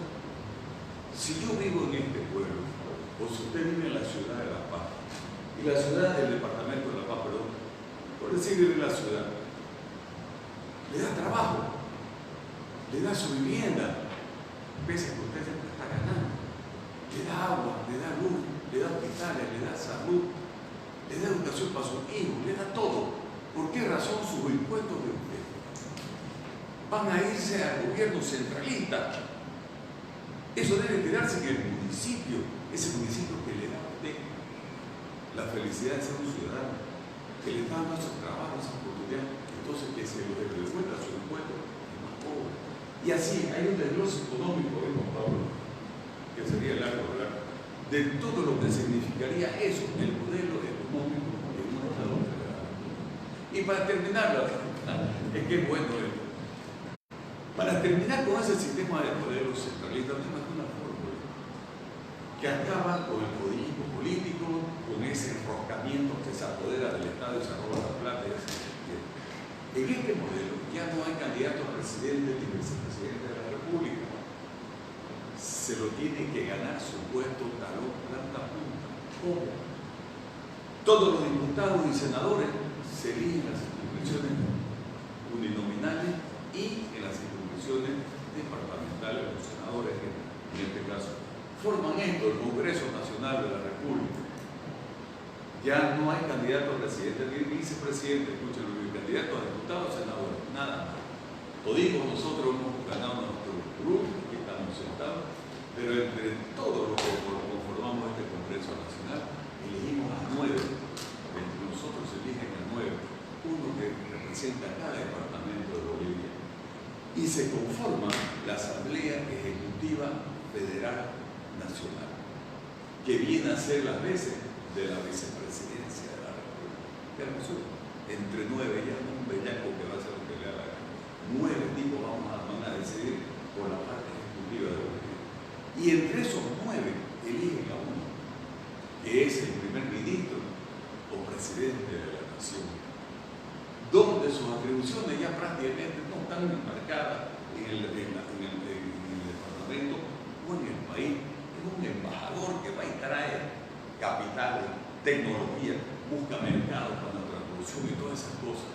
Lo que quiere decir es que si usted, yo o cualquiera de nosotros hemos llegado a este Parlamento, como todo ciudadano, tenemos el derecho de ser presidente de la nación.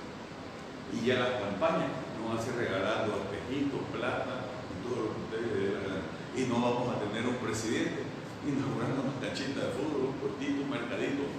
Eso ya es vergüenza en estas épocas en que vivimos. Ese tiene que ser un gran tipo que va a salir entre nosotros. Y nosotros que hemos sido elegidos en este Congreso no podemos ocupar ningún cargo público. Nos eligieron para esto buscamos y a esto nos dedicamos. Y cada 2 años y medio hay elección nuevamente de los congresales para ir haciendo una selección por el mismo pueblo para que se vean los mejores congresistas y podamos tener oportunidades inclusive de formar parte de esas asambleas.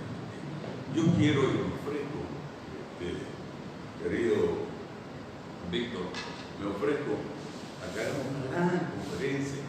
Ya he hablado con muchos profesores, decanos y todas esas cosas, para hacer un gran auditorio donde discutamos este modelo federal. Ahorita en el Comité por Santa Cruz, donde yo lo presenté, ya hay una comisión federalista, estamos analizándolo, está muy avanzado. Les cuento, Pando, Tarija, Chuquisaca, Potosí, Cochabamba y Santa Cruz, ya somos 6 los que no hemos pronunciado por el federalismo en Bolivia, y ya hay 4 proyectos, aparte del que yo he presentado, para que se está debatiendo para consolidar uno, y en este cabildo que va a haber, el presidente del Comité por Santa Cruz va a lanzar desde Santa Cruz para Bolivia el nuevo Estado federal, la propuesta así como fueron las autonomías, etcétera, para que sea de Bolivia federal. Nada de disculparme, yo quería causar estas cosas, porque no podemos seguir a ciegas y diciendo esto es bueno, esto es malo, esto es nada. Ya está hecho, ya hay proyectos, ya hay 6 departamentos que se han pronunciado, incluso parte de La Paz ha dado cuenta. Muchas gracias, López. Vamos Gracias. a por alusión a los panelistas, por favor, corto para cerrar.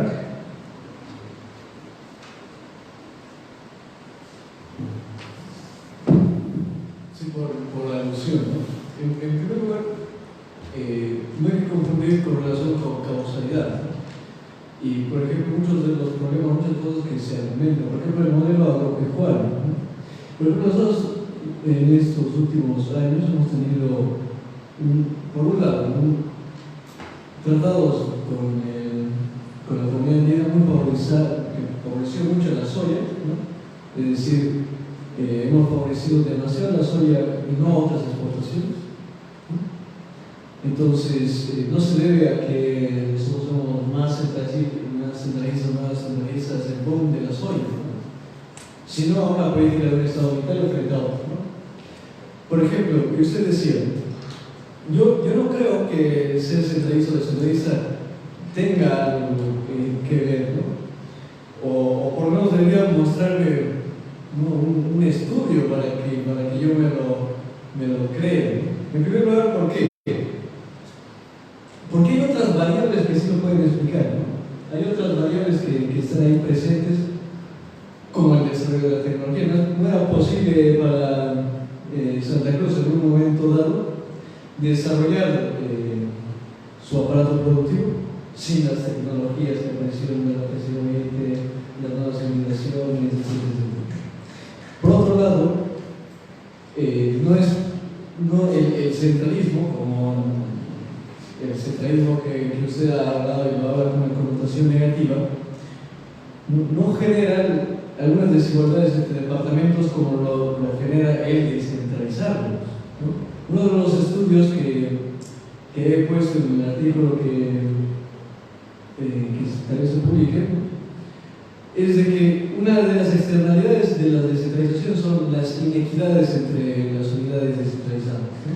Por la razón de que la administración sobre los ingresos y sobre los gastos puede generar primero un extrapolamiento regional, es decir, si es que una región se vuelve levemente más competitiva, exponencialmente a largo plazo va a traer cúmulos de personas que antes, que en un modelo centralizado, podían haber sido administradas y haber sido esparcidas o espacialmente haber sido más o menos planificada, que se reúnan unos aquí, otros acá, etcétera, etcétera, o colocar los incentivos pertinentes para que no haya, por ejemplo, en área rural un despoblamiento. Hay, evidentemente, no todos los países entran en esto, no todos los países centralizados entran en esto, pero sí hay una correlación que indica inequidades entre regiones, ¿no? Posteriormente, la descentralización per se, ¿no? A lo tonto y sin instituciones es como tirar, ¿no?, toda la política al agua, ¿no? Y por ejemplo, y hablando desde la universidad que recibe bastantes recursos, malgasta sus recursos. Nosotros los estudiantes lo sabemos, ¿no? No es culpa del federalismo, eso tiene. Tampoco es correcto. Yo le digo que es independiente de centralismo y descentralismo, ¿no? O sea, mi postura es de que existen instituciones y modelos de instituciones que, independiente de que nosotros tomemos de forma descentralizada o centralizada, ¿no?, podemos mejorar y lograr la eficiencia. Si usted me dice a mí, toma partido, y yo que traje estudios, ¿no?, y yo que he traído estudios que muestran que dentro de la comunidad científica no hay consenso de que si un estado centralizado o uno descentralizado es mejor que el otro, ¿no? Yo como profesional cometo un error gravísimo, ¿no? Pero ¿en qué sí hay consenso? ¿En qué sí hay consenso para que dentro de la academia? En que nosotros tenemos que modificar las instituciones públicas, independientemente de que sean centralizadas o descentralizadas. Porque se pueden citar ejemplos y contraejemplos, ¿no? Porque los estudios que he traído, ¿no?, que reúnen 46 países y que como media la descentralización generó una reducción del crecimiento del PIB, es decir, destruimos valor con eso, ¿no? Eso ya son contraejemplos, ¿no? Entonces, ¿qué nos obliga a nosotros? Ver en qué condiciones institucionales, donde también hay consenso, nosotros podemos cambiar y favorecer a nuestra población y crear valor, ¿no? Y evidentemente su propuesta es muy buena. No todos los puntos que usted ha dado son excluyentes entre sí. Es decir, la forma de elección de representantes, ¿no?, puede darse tanto en un modelo centralizado como uno descentralizado, ¿no? Es decir, la forma de elección de representantes se puede dar, no excluye al centralismo, ¿no? Ahora bien, no es que aquí estamos tomando partido por un lado o por el otro, ¿no? Pero cuando yo digo, si Bolivia armara un plan para modificar sus instituciones, que ahora son en su mayor parte centralizadas, pues obtendríamos mayor eficiencia, ¿no? Y de eso estoy más que seguro porque hay consenso científico en eso. Luego, ¿es la planificación centralizada ahora, a día de hoy, con las tecnologías de información, ¿no?, con la gran cantidad de datos que nosotros tenemos y la inteligencia artificial que antes no teníamos, pero ahora sí tenemos, ¿no? Nos puede obtener eso en un modelo centralizado donde centraliza la información y esto genera una propiedad energética, es decir, no es información descentralizada que una unidad particular la tiene, sino la tiene una unidad centralizada, entonces puede planificar tanto lo que sucedería en un lugar como lo que sucede en otros departamentos, ¿no? Es decir, genera una propiedad energética que no la tiene una unidad descentralizada, que es la información centralizada, ¿no? Puede administrarla ahora mejor con las tecnologías recientes, sí las puede. Puede, por ejemplo, y criticar, digamos, de otra manera a los liberales, puede hacerlo, podemos nosotros planificar, no haciendo curvas de utilidad que hacen algunos economistas, ¿no? Que planean hacerlo, dicen que hacen, pero en realidad no se hacen ni en estudios de mercado convencionales. No puede una unidad centralizada crear una curva de demanda, sí la puede, por efecto renta. Podemos nosotros, independientemente de la información descentralizada, generar información centralizada incluso más eficiente que la descentralizada con las tecnologías actuales. Sí. ¿Y quiénes lo hacen? Las transnacionales lo hacen porque ellos tienen información centralizada, ¿no? O sea, es decir, las organizaciones actuales, las más grandes, fuera del ámbito en el INE, ¿qué sucede ahorita en el INE como institución centralizada? Y al mismo tiempo descentralizada. Pero yo le estoy diciendo, la información es buena, es mala, existe información. Claro, existe información. Es buena. No es la mejor, pero es mejor que la de una institución privada. Escúcheme, si hablamos de instituciones centralizadas en un modelo centralista, es político. Pero piense por todo el ejemplo, manejo es político. si hablamos de instituciones descentralizadas en un modelo de Estado federal, el manejo y la fiscalización que tiene todas las autoridades, todo ese núcleo que genera progreso, trabajo, desarrollo, manejo de los capitales, crecimiento poblacional y todas esas cosas se lo maneja directamente en cada departamento, y lo fácil es hacer un centro de datos nacional donde sea eso enriquecido por toda la información departamental. Pero si pensamos nosotros ahorita, ¿cuántos millones de habitantes somos? Caracas, sucede que cuántas elecciones y hemos pasado los 17 millones. Claro. Pero piense por no ejemplo, tenemos una información. yo le voy a decir un ejemplo de una institución privada que es una transnacional que almacena la información centralizada, toma decisiones centralizadas. Que sea transnacional no tiene nada de malo. No ha hecho eso, sino que las transnacionales utilizan la tecnología de forma eficiente, ¿no? Con información centralizada y de decisiones centralizadas, ¿no? Y son el ejemplo, ¿no? Son el ejemplo del uso eficiente de tecnologías, ¿no? Pero eso no tiene nada que ver con un modelo económico. Pero son una unidad económica y son tan grandes como un país, ¿no? Es decir, por eso yo le digo, es independiente de si somos centralizados o descentralizados. Lo importante es que las instituciones, como institución, sean eficientes, que genere condiciones de transparencia, de comunicación, cosa que la información pueda generar políticas eficientes. ¿Y un Estado federal eso no existe? Puede existir. ¿Cómo que puede? Puede existir. Existe, usted habló de Singapur. En Singapur. Bueno, Singapur es una ciudad. No, puede ser chiquitito. Suiza no tiene más de 56 kilómetros de ancho por 78 de largo. Más chico que Montero, y es la quinta potencia económica del mundo. ¿Qué me dice usted? Es una cuestión de expansión de territorio, es cuestión de efectividad política, es cuestión de hacer un modelo de Estado, es cuestión de delegar funciones. Hablan 3 idiomas distintos y 7 dialectos de un pueblito. China tuvo su descentralización y sigue creciendo, por ejemplo. Yo le puedo dar 46 ejemplos. Hablemos de Holanda, claro. Hablemos de China, de Rusia, China. Hablemos de Rusia, que usted lo nombró. Rusia es un modelo federal. ¿O no es modelo federal? Claro, y China, China ha centralizado ¿Y por qué la es una decisión. potencia Rusia?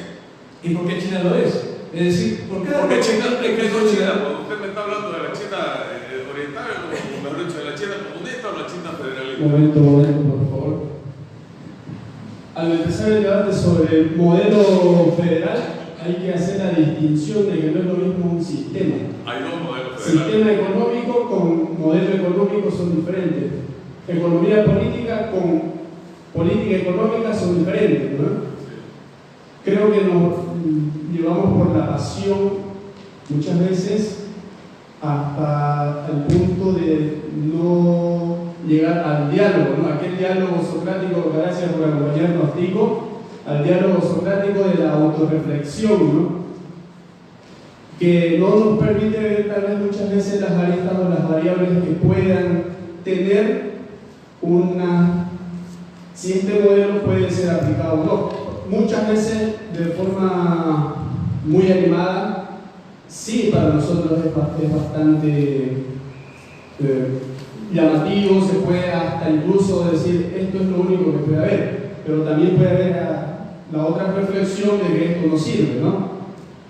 Sin embargo, hay que tomar, creo, elementos de variables de ambas para seguir cuestionando, porque entre convencidos a otros convencidos no nos vamos a convencer más, ¿no es? Y entre convencidos a no convencidos, con elementos lo vamos a convencer, ¿no?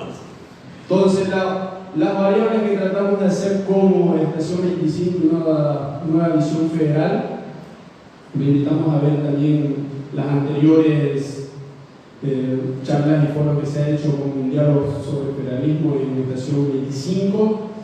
Pues las variables hay que seguir tomándolas, ¿no? Porque, por ejemplo, si le decimos a organizaciones sociales, este es el único modelo y este es el más aspirable porque Holanda es así, tal vez no te lo van a tomar. Es que no es porque Holanda sea así. Sucede que el modelo federal. O si le decimos a los mismos y le decimos, mira, China tiene este grandioso modelo, o le decimos Corea, mira, Sur Corea ha centralizado su economía y es el modelo. Tal vez le van a decir, no. Creo que tomo la palabra. Sí. Buenas noches, mi nombre es Marco Moreno. Parece que si ya hemos entrado un poquito en el debate, tiene que ser un poco más amplio. Y me gustaría tomar un poco la palabra, empezar con unos 2 minutos. Sí. En relación a lo que en este momento vienen discutiendo, ya se entró en el tema de la parte institucional. Y si vamos del institucionalismo clásico hasta el neoinstitucionalismo, como ahora aquí el licenciado, que ya hablamos de autores como Ronald Coase, tenemos a Williamson, habló de Ostrom, y sin lugar a dudas estaremos hablando de Douglass North, ¿no? Que es el creador de las reglas del juego, que se habla en la parte neoinstitucional. Interesante en la parte neoinstitucional hablar en lo que respecta al análisis institucional histórico. ¿Y por qué lo digo desde el punto de histórico? Porque si estamos hablando de federalismo y cómo se sustentaría este nuevo modelo a ser implementado en este país, que es solo cuestión de tiempo, me gustaría hacer un poco recuerdo que en el año 1825 en Bolivia solo habían 5 provincias, que eran La Paz, Cochabamba, Santa Cruz, Chuquisaca y Potosí, ¿cierto? Porque siempre hay ese debate del huevo o la gallina. ¿Quién hace el Estado? ¿El Estado hace las regiones o las regiones conforman el Estado? ¿Por qué quiero hablar de las regiones? Porque Santa Cruz y las otras regiones que en su momento eran provincias que conforman el Estado boliviano en agosto, porque en enero Cochabamba ya fue libre, Santa Cruz en febrero y Valle Grande inclusive un poco antes. Entonces, rescato esos análisis históricos ¿por qué quiero llegar a hablar? Quiero llegar a hablar del desarrollo regional. Y es muy importante, porque aquí no estamos olvidando del actor social regional. Estamos hablando de la persona que nosotros denominamos el local, el ciudadano local, el que vive en su región, el que anhela que llegue el desarrollo a su región, como fue en su momento hace ya 70 años atrás, que esta era una aldea Santa Cruz prácticamente, que demuestra al país que pudo conseguir un desarrollo que se crea a través de una forma endógena. ¿Por qué digo endógena? Porque, por ejemplo, muchos hablan del tema de Singapur, que pues, gracias, sabemos al líder que se llamaba Lee Kuan Yew. Bueno, la historia es larga, pero ellos agarraron un modelo de Puerto Rico, de esta isla que es asociada al Estado americano, y fueron y lo implementaron a Singapur. Pero da la casualidad que el modelo de Puerto Rico no funciona, pero sí el de Singapur. ¿Por qué? Porque fue generado por ellos mismos, un modelo de desarrollo creado por ellos mismos.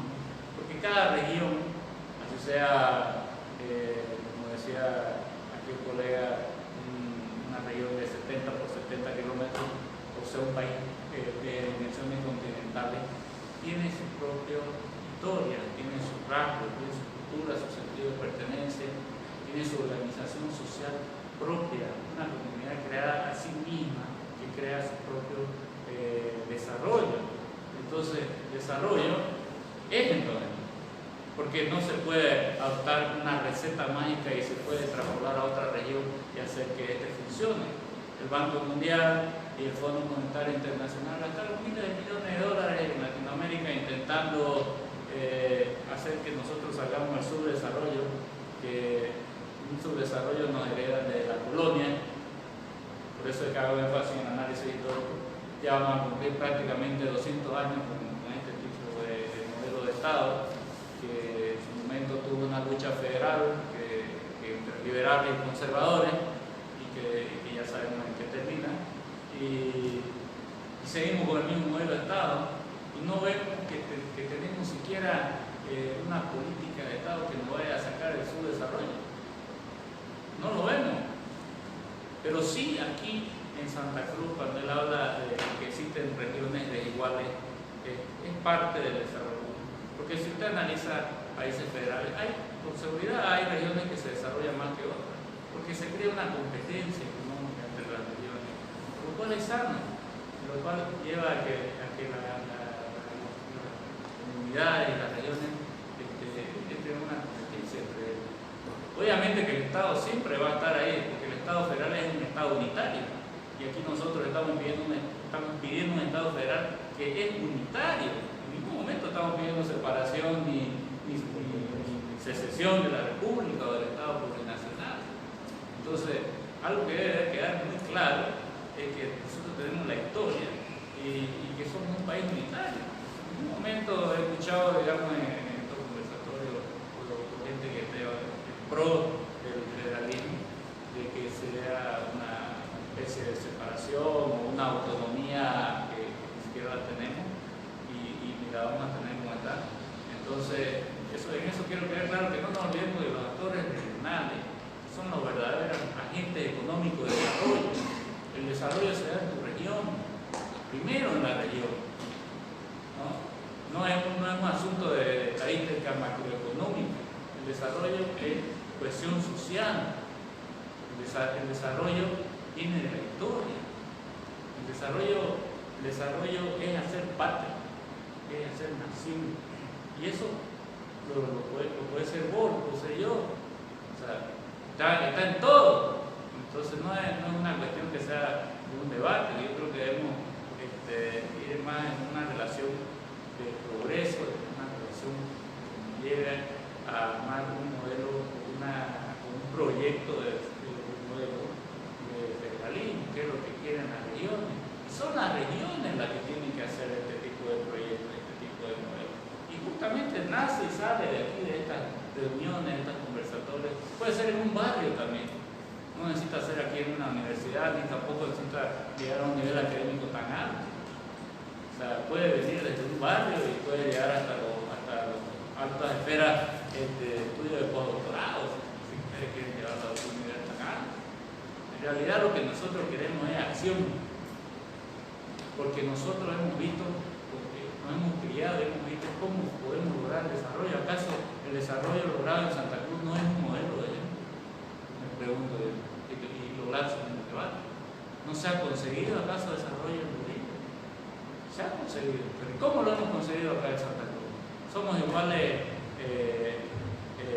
cuando usted hace por qué hay un desarrollo desigual en una cierta región y en otra no. Con seguridad el centralismo poco o nada le importa, porque ni siquiera su propia región donde ha estado asentado lo ha desarrollado como debería serlo. Seguimos un modelo extractivista económico. En Santa Cruz tenemos un modelo primario exportador capitalista, pero que ha demostrado tener sus frutos, y es innegable, porque si te pones a analizar la migración interna, hacia dónde ocurre. La migración interna está viniendo hacia el oriente del país, por algún anhelo, por algún sueño, por algún deseo. ¿Cuál es eso? Mejorar la calidad de vida, vivir bien, vivir mejor. Entonces, tenemos aquí muchos nosotros que sentirnos orgullosos de lo que hemos logrado y hemos conseguido. No necesitamos traer recetas mágicas de otros países. Nosotros podemos lograr nuestro propio desarrollo. Ya lo hemos hecho. Entonces, ¿qué es lo que queremos hacer con el modelo de federalismo? Queremos decirle al país que también se puede replicar este modelo de desarrollo en todas las regiones de Bolivia.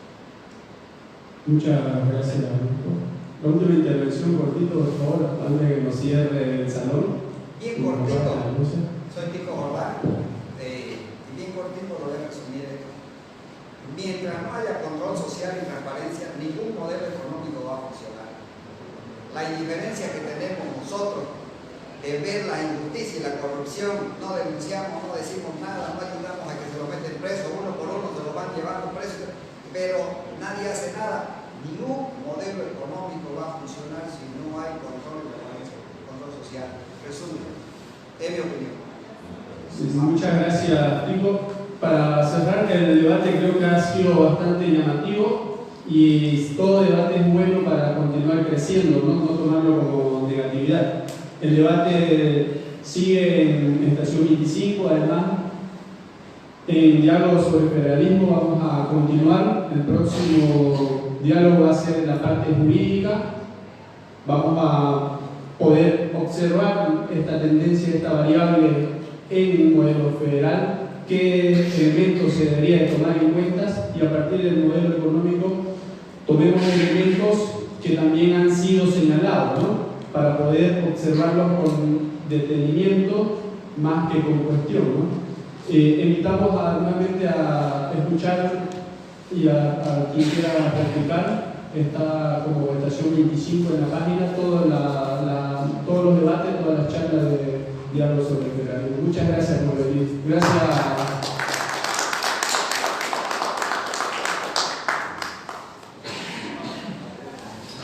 Buenas noches.